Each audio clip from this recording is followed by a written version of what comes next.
Winnebago 911. A man was shot. Are you with the person right now? Yes. Is he breathing?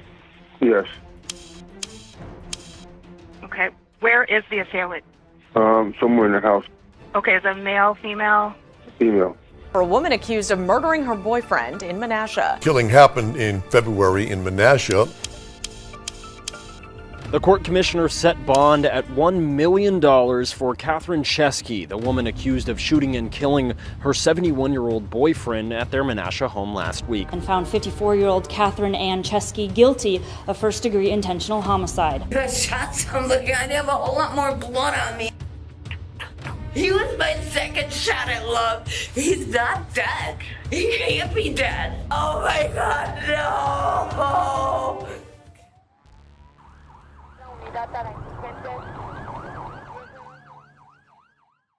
Menasha, Wisconsin, nestled along the Fox River, is the kind of place where people leave their doors unlocked, where snow blankets the roofs like frosting in winter, and where time moves just a little bit slower. It's not the sort of town you expect to wake up to murder headlines. The court commissioner set bond at $1 million for Catherine Chesky, the woman accused of shooting and killing her 71-year-old boyfriend at their Menasha home last week. Chesky is now charged with first-degree intentional homicide. But on the morning of February 24th, 2024, police responded to a call from a quiet residential block on Chute Street. What they found inside one of those homes would shatter the illusion of calm and raise questions that no one in this town was prepared to answer. A single gunshot had pierced the silence of dawn. No one had called it in, not from inside the house. The 911 call came from a neighbor, someone who had heard an argument followed by a loud, unmistakable sound. Winnebago 911. A man was shot. Are you with the person right now? Yes. Is he breathing? Yes. Okay. Where is the assailant? Somewhere in the house. Okay, is it male, female? Female. A sound that told them something was very, very wrong. When officers entered the home, they found a scene that felt more surreal than sinister at first glance. A 55-year-old woman sitting naked on the living room couch, wrapped in a blanket, saying no one had been harmed. Her demeanor was calm, eerily so. That woman was Catherine Chesky, and just a few feet away in the bedroom lay the body of Thomas Guyette, a 71-year-old man who had once been her partner, her companion, maybe even the love of her life. Now he was dead, killed by a single bullet to the chest, fired from close range. Closing arguments wrapped up and jury deliberation is underway for a woman accused of murdering her boyfriend in Menasha. Winnebago County jury has reached a verdict in the trial of a woman charged with the deadly shooting of her boyfriend. The killing happened in February in Menasha. Well, Tom and Michelle, after almost 4 hours of deliberating, the jury reached a verdict and found 54-year-old Catherine Ann Chesky guilty of first-degree intentional homicide. No sign of struggle, no call for help, no explanation that made any sense. But this was no random act of violence. This wasn't a burglary gone wrong or a stranger's rage spilling into a stranger's home. This was something far more intimate and far more dangerous.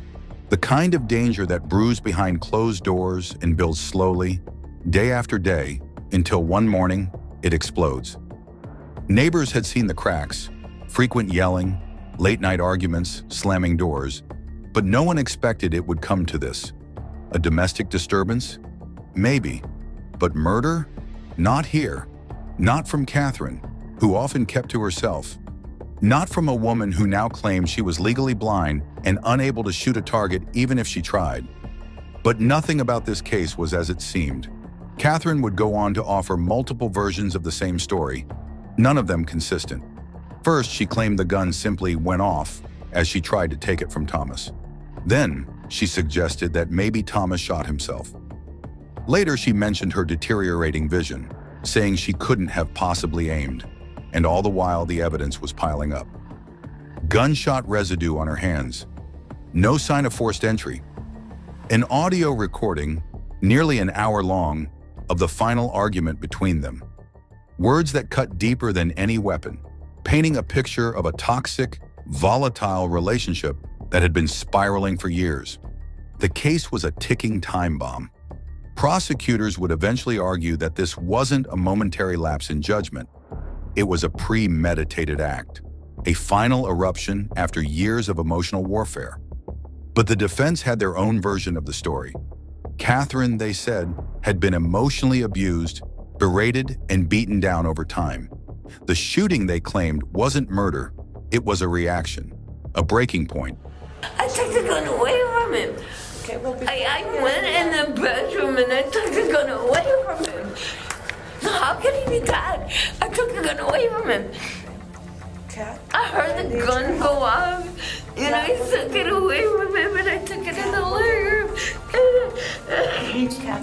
What really happened in that house that morning? Was it an act of cold-blooded rage or the desperate move of a woman pushed too far? Why didn't she call for help? And how does a person go from living with someone to taking their life? As the trial unfolded, it became clear that this case wasn't just about one bullet. It was about every word, every scream, every moment that led up to that final silence.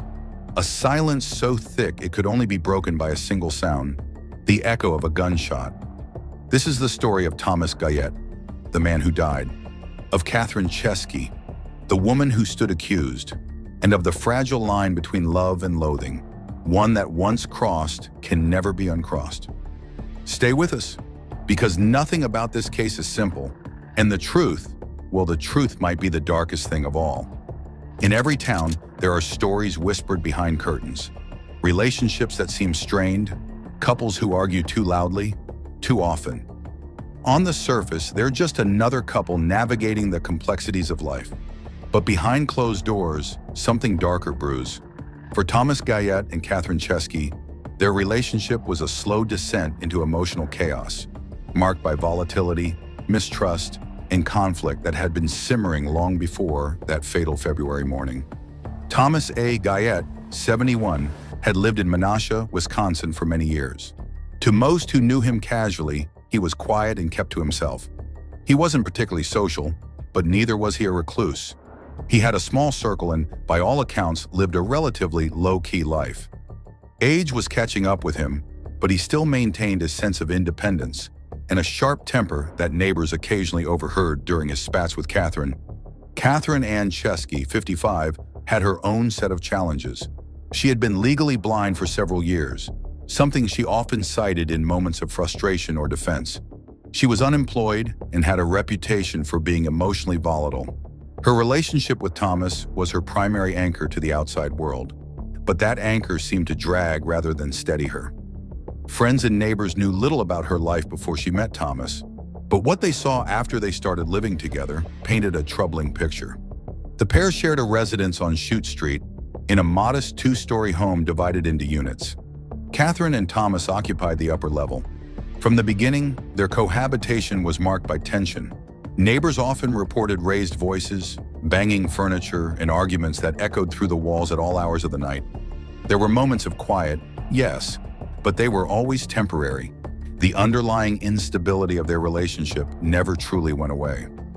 Despite the turbulence, they stayed together. Whether out of necessity, codependence, or something else entirely, no one could say. There were no reports of physical violence serious enough to warrant arrests, but police had visited the residence multiple times over the years in response to domestic disturbance calls. Each time, the matter was either de-escalated or resolved without further incident. But each visit was another thread unraveling the frayed bond between them. By 2024, things seemed to have worsened. Catherine had become more withdrawn, and Thomas was increasingly irritable. The two had fallen into a toxic cycle of arguments, reconciliations, and silences that spoke louder than words. Friends and neighbors alike noticed that Catherine, once somewhat sociable, had become isolated. She rarely left the house, and when she did, she often looked disheveled or agitated. Thomas, on the other hand, had become sharper in tone, his patience thinning, his temper flaring more easily. Financial strain may have also played a role. Both were living on limited means with no clear sign of outside income. The pressures of aging, illness, and isolation were weighing down on them, individually and as a couple. Catherine's legal blindness had become a defining feature of her defense later in court. Being legally blind, I can't fire a gun. I mean, there's no way I could ever aim and shoot and actually hit something. Let's go And back if I a little bit. did, I mean, it would be like 101 shot. Better play the lottery then. But within the household, it may have contributed to growing frustration and dependency. What's striking is how familiar this scenario is to law enforcement and domestic violence advocates. A pattern of emotional escalation, the absence of meaningful intervention, and a slow decline into psychological warfare. Each argument chips away at the foundation of trust until there's nothing left but resentment and sometimes rage. The audio recording recovered and later presented in court revealed just how toxic their final hours were. While that recording would only come into public knowledge during the trial, it served as a chilling insight into a relationship that had deteriorated beyond repair. For nearly an hour, the two hurled accusations, insults, and emotional wounds at one another. It wasn't a single fight, it was a culmination of years of unresolved hostility compressed into one final explosion. Catherine and Thomas had no children together. There were no close family members living nearby. It was just the two of them, locked in a spiraling dance of codependency and animosity, trapped in a house that became both a home and a battleground. By the time the sun rose on February 24th, 2024, their story had already written its final chapter. But in order to understand how it ended, one must first understand how it began. Two people, both isolated, both struggling, clinging to each other not out of love, but because they had nowhere else to go. And in that house on Chute Street, that helplessness turned fatal. It was just after 5 a.m. on February 24th, 2024, when the tranquility of Chute Street in Menasha, Wisconsin, was pierced by a single sharp sound, a gunshot. It came from the upstairs unit of a modest home, but the woman inside didn't scream. She didn't flee. She didn't call for help. Instead, she sat on the couch, naked, wrapped in a blanket, surrounded by silence. It wasn't until a downstairs neighbor, alarmed by the argument that had preceded the shot, dialed 911 that authorities were even aware something had gone terribly wrong. When officers arrived, they were met with an unusual and deeply unsettling sight. The front door opened to reveal Catherine Chesky, disheveled and barely clothed, her demeanor calm, almost vacant. There was no panic in her voice, no visible distress. She told police no one had been shot. Her flat denial only deepened the confusion as officers stepped into the dimly lit apartment and began their search. What they found in the bedroom froze the scene in time. Thomas Guillet, 71, lay dead on the bed, a gunshot wound to his chest, the blood staining the sheets beneath him. The shot had been fired at close range, something the coroner's later report would confirm as a contact wound. There were no signs of a struggle, no overturned furniture, no defensive wounds, just a lifeless body and a woman who hadn't lifted a finger to help. And that was the first major red flag. No 911 call from Catherine. In the critical minutes following the shooting, she made no effort to seek emergency assistance, to render aid, or even to acknowledge what had happened. The gravity of that inaction weighed heavily in the minds of investigators from the start. As officers continued their sweep of the home, Catherine began to speak, offering explanations without being asked. She claimed the gun had gone off accidentally while she was trying to wrest it away from Thomas. Then she said maybe he had shot himself. Later, she insisted her legal blindness made it improbable that she could have even aimed a gun. But the gun was found near the scene, and forensic testing would eventually tell a different story. When detectives arrived to question her, the contradictions only grew. Catherine couldn't clearly explain where the gun had come from or how the shooting had occurred. Her statements were riddled with inconsistencies. In one version, she had the gun. In another, Thomas did. Sometimes she said it discharged during a struggle. Other times, she blamed the incident entirely on him. Her explanations changed as frequently as her tone. But one detail remained consistent. She never called for help. Crime scene technicians processed the room meticulously. The wound's location and angle ruled out suicide almost immediately. There was no stippling, no hesitation wound, no suggestion that Thomas had done this to himself. But the most damning discovery came during forensic analysis. Gunshot residue, GSR, was found on Catherine's hands. This scientific evidence stood in direct contradiction to her defense. If she truly hadn't fired the weapon, how had GSR ended up on her skin? And if she was as visually impaired as she claimed, how had she managed to shoot a man with such lethal precision from such a close distance? Adding to the complexity was the audio recording. Though its full contents wouldn't be revealed until trial, investigators obtained a nearly hour-long audio file from a device in the apartment, perhaps a phone inadvertently recording or intentionally set up during the argument. The recording captured the raw, aggressive exchange between Catherine and Thomas. It was a verbal war, heated, cruel, and emotionally charged. Catherine's voice was sharp, relentless. Thomas, too, fought back with scathing remarks.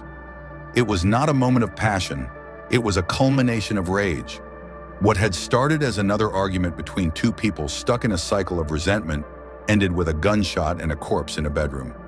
Catherine's emotional state post-shooting was as haunting as the act itself. Not frantic, not remorseful.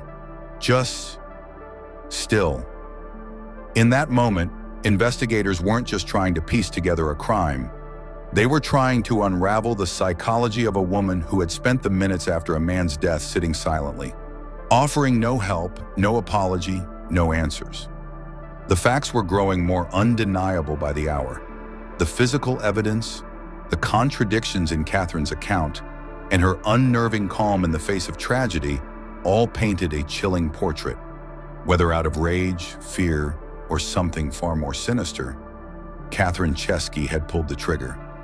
And the man she once shared a home and a life with was now reduced to a headline and a growing list of unanswered questions. With the crime scene secured and Thomas Guyette's lifeless body removed from the bedroom, the Menasha Police Department turned its attention to what would become a complex and psychologically layered investigation. From the outset, nothing about Catherine Chesky's behavior made sense. Her calm demeanor, the lack of a 911 call, the vague and shifting explanations, each of these details raised red flags. But police knew that gut feelings weren't enough. They needed evidence, concrete, irrefutable proof to explain what had happened in that apartment. The first piece of the puzzle came from Catherine herself. Almost immediately after the shooting, she began speaking to officers without being prompted. So He can't be because we're getting married. so it's very, like, that's why what you can tell us is very, very important about everything of how that happened, right? You guys are right? He's not dead. He can't be dead. He can't be dead. He was my second shot at love. He can't be dead. Oh my God, no. No. Oh my God. Her stories were riddled with contradictions. She first claimed that she and Thomas had been arguing and that he had retrieved the gun himself. According to this version, she tried to take it from him and it discharged during the struggle. Then, in a different account, she suggested that perhaps Thomas had shot himself. Still later, she added that due to her legal blindness, she couldn't have aimed a gun well enough to hit anyone intentionally. She said the weapon just went off. These shifting narratives didn't align with the physical evidence. The gunshot wound on Thomas was classified as a contact wound, meaning the gun had been pressed directly against his body when it fired. Suicide was ruled out early, both due to the angle of the wound and the nature of the scene.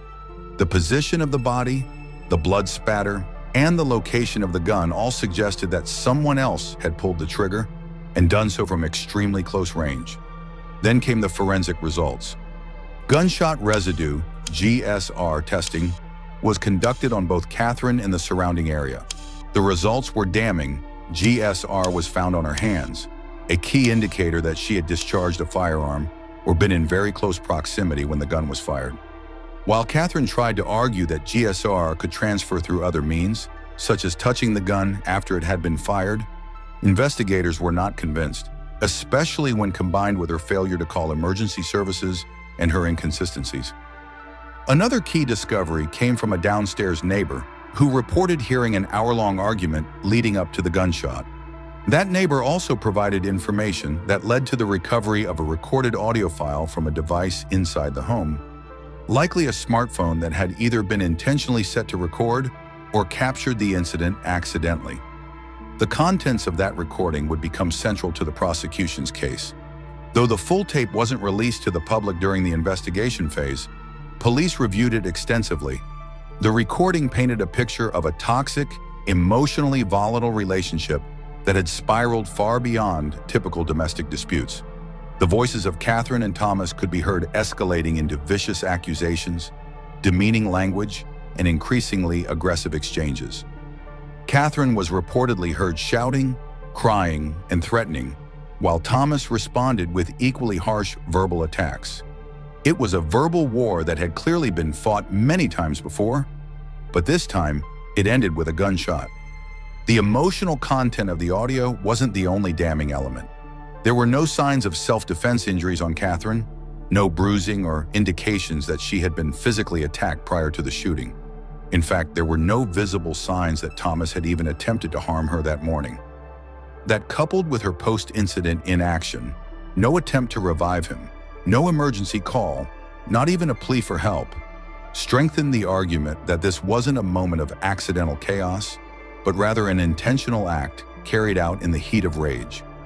Investigators also examined the firearm itself.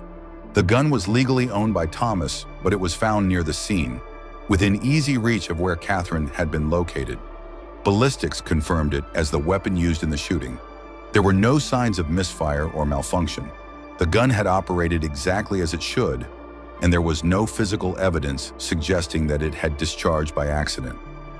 As detectives compiled their findings, the case against Catherine grew stronger. Her credibility, already undermined by her inconsistent accounts, collapsed under the weight of the physical evidence and forensic data.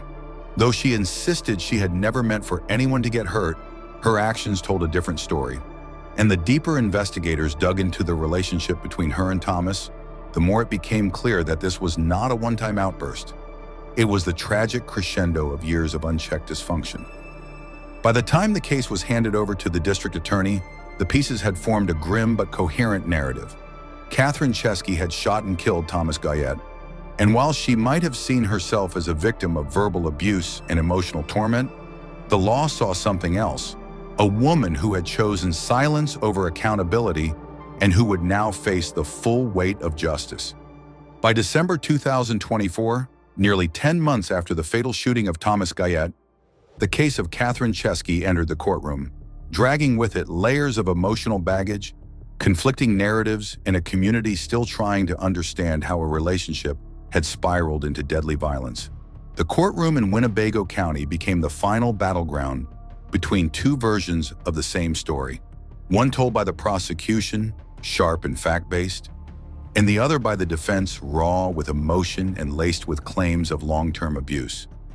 From the very first day, the prosecution wasted no time laying out its theory. Catherine Chesky intentionally shot and killed Thomas Guyette during a heated argument, then failed to call for help or take responsibility.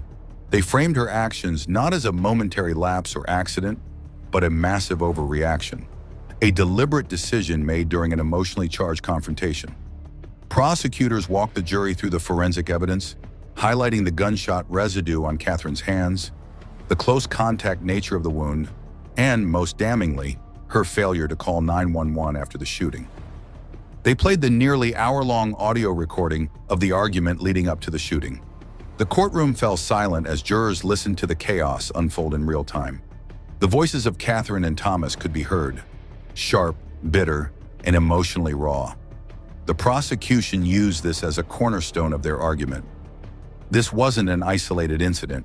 It was part of a pattern, and it ended with Catherine making a choice, a fatal one. One of the detectives testified that Catherine offered at least 4 different versions of what had happened that morning. Each one shifted responsibility or softened the facts, and none matched the forensic timeline. She said the gun went off during a struggle, the detective told the jury. Then she said Thomas shot himself. Later, she said she was legally blind and couldn't have hit a target, but the evidence says otherwise. To further discredit her claims, prosecutors introduced ballistics and forensic analysis, showing the trajectory and angle of the bullet, confirming it was not an accidental discharge nor self-inflicted. The location of the gun, the lack of struggle marks on Catherine, and the complete absence of any CPR attempts or emergency calls all painted a chilling picture. To the state, this wasn't just murder, it was intentional, cold, and calculated. But the defense had its own strategy. They didn't deny that Catherine had fired the shot. Instead, they attempted to reframe the context. Catherine was a woman pushed to the brink by years of verbal and emotional abuse. They painted Thomas as a man who, though never criminally charged, had been relentlessly cruel, demeaning, and psychologically controlling. Her legal blindness, they argued, left her vulnerable and dependent, and in a moment of panic, she reacted not out of malice, but desperation. Defense attorneys replayed parts of the same audio recording, urging the jury to listen not just to what was said, but how it was said. Catherine's voice trembled, cracked with emotion. Thomas, at times, was heard berating her, dismissing her, fueling the volatile atmosphere. She was terrified, her lawyer told the jury. This wasn't premeditated, it was survival. They brought in a psychologist who testified that Catherine may have suffered from a form of battered woman syndrome, a controversial but occasionally accepted defense in domestic homicide cases.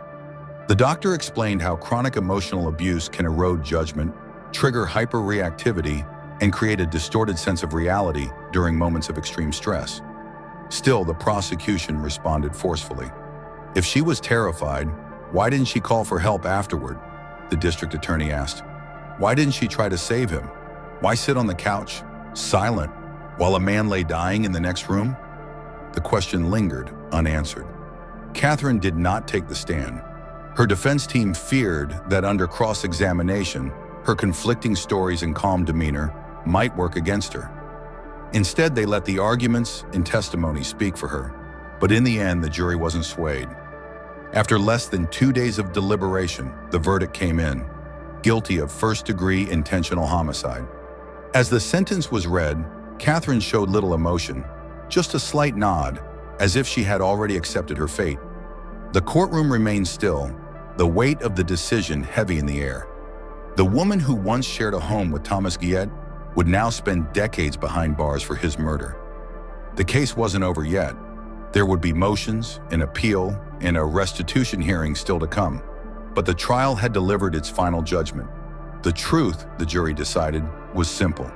Catherine Chesky pulled the trigger, and for that, she would pay the ultimate legal price. The conviction of Catherine Chesky brought a sense of closure, but it also left behind an unsettling silence in the community of Menasha.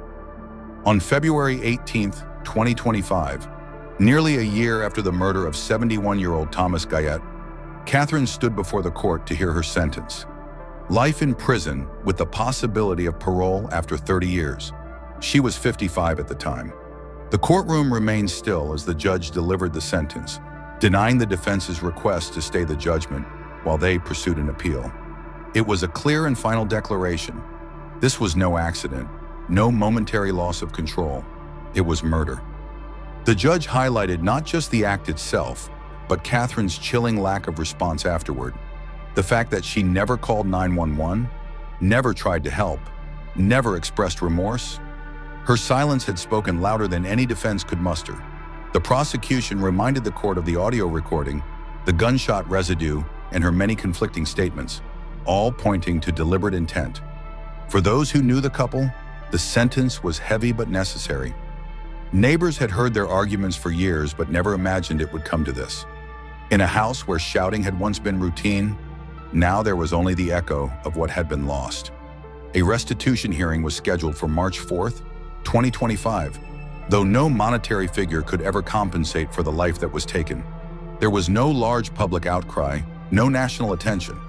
But for a small community, the lesson struck deep. Domestic abuse isn't always visible. Sometimes it hides in routine arguments, in emotional scars, in the slow erosion of peace. Catherine Chesky now faces the reality of spending the rest of her life behind bars. And while the law has spoken, the emotional wreckage left behind will linger for far longer than any sentence ever could. Catherine Chesky didn't just pull the trigger. She sat in silence afterward, wrapped in a blanket, while Thomas lay dead just steps away. No cries for help, no panic, only cold stillness.